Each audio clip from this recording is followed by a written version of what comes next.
जय हिंद फ्रेंड्स, नमस्ते। आप देख रहे हैं समाधान स्टडी। तो आप सभी विद्यार्थियों का स्वागत है। तो गाइस, आप सभी के लिए यह प्रीवियस ईयर क्वेश्चन वाली क्लास है जो मैं आपको डेली करवाता हूं। तो जैसे कि आपको पता है कि 15 क्वेश्चन हम लोग जो है डेली करते हैं प्रीवियस ईयर के, और इसी के अकॉर्डिंग हम आगे की स्टडी करते हैं। चलेगा, तो सेशन को आज स्टार्ट करते हैं। अगर आप लोग फर्स्ट टाइम आए हैं तो चैनल को सब्सक्राइब जरूर करिएगा, ताकि आपको इस वीडियो की क्वालिटी समझे और आप लोग जो है इसकी गुणवत्ता समझे, और क्या है इससे आप लोग अच्छे से स्टडी करें। देखिएगा, क्वेश्चन यह प्रीवियस ईयर क्या है, जो आंसर है यह भी आपके प्रीवियस ईयर में प्रोवाइड किए गए हैं आपको। देखिएगा, क्वेश्चन आपसे पूछा गया था एगार एगार प्राप्त होता है, ठीक है, जिसे हम लोग क्या कहते हैं अगर अगर। तो ये शैवालों से, ब्रायोफाइटा से, आपका आवृत्ति बीजों से, या फिर आपका टेरिडोफाइटा से। राइट आंसर की बात कर लूँ तो ये शैवाल से ही प्राप्त होता है, ठीक है। अगर अगर क्या होता है, यह आपका शैवाल से ही क्या होता है, प्राप्त होता है। आगे चलते हैं। देखिएगा, ओल्मेंस केनॉल पाए जाते हैं उपस्थिति मतलब उपास्थि में, लिवर में, बोन्स में, या फिर आपका आंतरिक कर्ण में। क्या होगा राइट आंसर? तो राइट आंसर की बात कर ले, ऑप्शन नंबर क्या होगा आपका? ऑप्शन नंबर सी करेक्ट होगा, ठीक है। क्या होगा? ऑप्शन नंबर सी करेक्ट होगा। अगर सी आपका आया है तो बिल्कुल सही होगा, ठीक है। आपका अस्थि में, बोन्स में इसका करेक्ट आंसर होगा। चलिएगा, चलते हैं आगे। देखिएगा नेक्स्ट क्या बोलते हैं।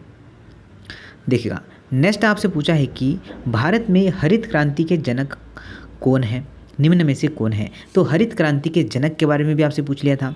इंदिरा गांधी, सुंदरलाल बहुगुणा, आपका एस.एन. स्वामीनाथन। तो ये जो क्वेश्चन है ये तो हमने 10th और 12th में पढ़ रखा है, फिर भी हम ये क्वेश्चन पूछ लिया। अब ऐसी कोई गलती करेंगे क्या?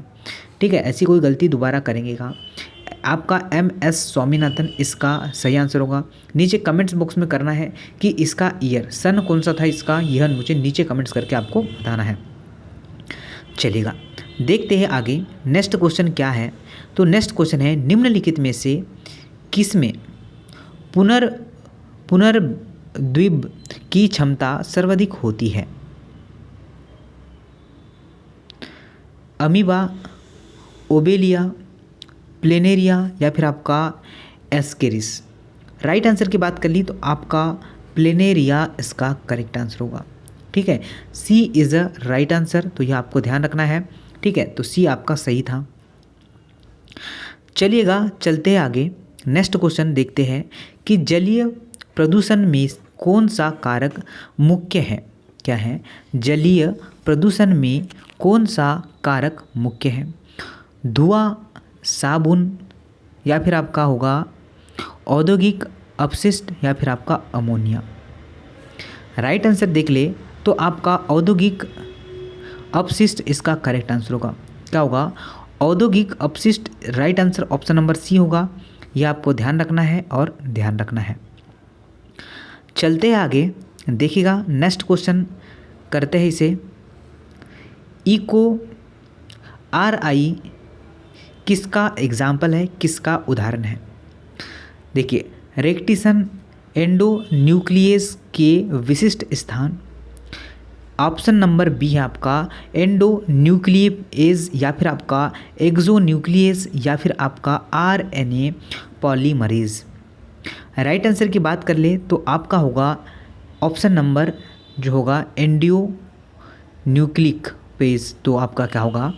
ऑप्शन नंबर, चलिए ऑप्शन नंबर बी नहीं, ऑप्शन नंबर ए होगा, ठीक है। क्या होगा? ऑप्शन नंबर ए आपका करेक्ट है। चलिए, एंडो है, ठीक है, एक्सो नहीं है, ये ध्यान रखना है। चलिए देखते हैं नेक्स्ट क्वेश्चन क्या पूछा गया आपसे। नेक्स्ट क्वेश्चन पूछा है कि डेस्मोसोम्स है। क्या है? डेस्मोसोम्स क्या है? तो कोशिकाओं के बीच संयोजी काय, या फिर आपका वसा संग्रह कोशिकाएं, वर्णपिंड, या फिर इनमें से कोई नहीं। राइट आंसर की बात कर ले तो आपका राइट आंसर क्या होगा? ऑप्शन नंबर जो है first, A is right answer. कोशिकांगों के बीच आपका संयोजी काय इसका करेक्ट आंसर होगा, ठीक है। चलिए चलते हैं आगे, देखते हैं नेक्स्ट क्वेश्चन क्या पूछा गया है। नेक्स्ट क्वेश्चन आपसे पूछा गया है कि कैल्शिटोनिन नियमन करता है। ठीक है, चलिए, तो Na सोडियम और आपका जो होगा पोटेशियम स्तर का, कोलेस्ट्रॉल स्तर का, कैल्शियम स्तर का, तो बिल्कुल आपका ऑप्शन नंबर क्या होगा, D is a right answer. Okay, अगर आपका डी आया है तो आपने बिल्कुल सही प्रयास किया होगा। देखते हैं आगे नेक्स्ट क्वेश्चन क्या पूछा है आपसे कि आपका कार्पल लुटियंस द्वारा स्रावित हार्मोन्स है। कार्पल लुटियंस द्वारा स्रावित हार्मोन्स है FSH, आपका एस्ट्रोजन, आपका जो है LH, या फिर आपका प्रोजेस्टेरॉन। तो आपका क्या होगा, LH इसका करेक्ट आंसर होगा। ऑप्शन नंबर क्या है, सी इसका करेक्ट है। चलिए चलते हैं आगे, अगले क्वेश्चन को समझते हैं। क्या है क्वेश्चन, देखिएगा। अर्धसूत्री विभाजन के समय समजात गुणसूत्रों के आपका युग्मित क्रोमोटिडों के बीच आनुवांशिकी पदार्थ का विनिगम कहलाता है। पहला ऑप्शन आपके सामने है सिनेप्स, या फिर आपका क्याज-मेटा, या फिर आपका ट्रांसफॉर्मेशन, या फिर आपका क्रॉसिंग ओवर। तो crossing over is the right answer. Option number क्या है, डी है। ठीक है, क्या होगा, डी आपका राइट आंसर है। और बहुत बढ़िया अगर आपका डी आया है तो। चलते हैं आगे, देखिएगा नेक्स्ट क्या आपका, मोती बनता मतलब बनाया जाता है, पर्ल जो है बनाया जाता है माइटिल्स द्वारा, पिक टाडा द्वारा, पेकटेंट द्वारा, या फिर आपका यूनियो द्वारा। राइट आंसर देख लेते हैं। आपका राइट आंसर होगा ऑप्शन नंबर बी। क्या होगा, पिंक डाटा द्वारा। ऑप्शन नंबर क्या है, बी करेक्ट है। चलते हैं आगे, देखिएगा नेक्स्ट क्या क्वेश्चन पूछा गया है। नेक्स्ट क्वेश्चन है आपका, कैंसर ट्यूमर से प्राप्त कोशिकाएं कहलाती है हाइब्रिडोमा, मेलोमा। ठीक है, चलिए, आपका सी है आपका मोनोक्लोजन कोशिकाएं, या फिर है आपका लिम्फोसाइट्स।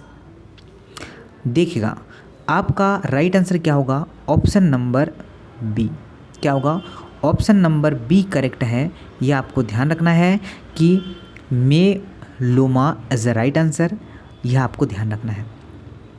चलते हैं आगे, देखिएगा नेक्स्ट क्वेश्चन है कि आपका एंडर्म्स एप्पल निरूपित करता है ठंड की थायराइड उपस्थिति को, सॉरी गाइस, कंठ की थायराइड उपस्थिति को, या फिर आपका कंठ की क्रियाकाइट्स उपस्थिति को, कंठ की एरिटिनोड उपस्थिति को, या फिर उपयुक्त सभी। तो आपका ऑप्शन नंबर क्या होगा, ऑप्शन नंबर फर्स्ट इसका राइट आंसर होगा। कंठ की थायराइड उपस्थिति को क्या करता है, यह नियंत्रित करता है, निरूपित करता है। देखिएगा आगे चलते हैं, देखिएगा नेक्स्ट क्या पूछा आपसे, एक वयस्क मनुष्य के दंत सूत्र को प्रस्तुत किया जाता है। तो ये आपके लिए बहुत इंपॉर्टेंट है, दंत सूत्र आपसे पूछ सकता है, पुनः क्वेश्चन रिपीट हो सकता है। तो इसका राइट आंसर ही मैं आपको बता दूं कि I2/2, ठीक है, जो ऑप्शन नंबर फर्स्ट है, C1/1, PM 2/2 और M 3/3, ये इसका सही आंसर होगा। और आशा करता हूँ आप लोग इसे समझ भी चुके होंगे, क्योंकि इसे आपको लर्न करना है। आपका लाइसोसोम्स का मुख्य कार्य क्या है, पाचन, द्विगुणन, या फिर आपका ट्रांसलेशन, या फिर इनमें से कोई भी नहीं। राइट आंसर की बात कर ले तो पाचन इसका करेक्ट आंसर होगा। क्या होगा, पाचन इसका करेक्ट आंसर होगा। चलिए, तो आपको बताना है क्लास कैसी लगी और शेयर करना है इसे अधिक से अधिक अपने विद्यार्थियों तक, दोस्तों तक, ताकि और उन्हें ज़्यादा बेनिफिट हो सके। चलिए, नमस्ते।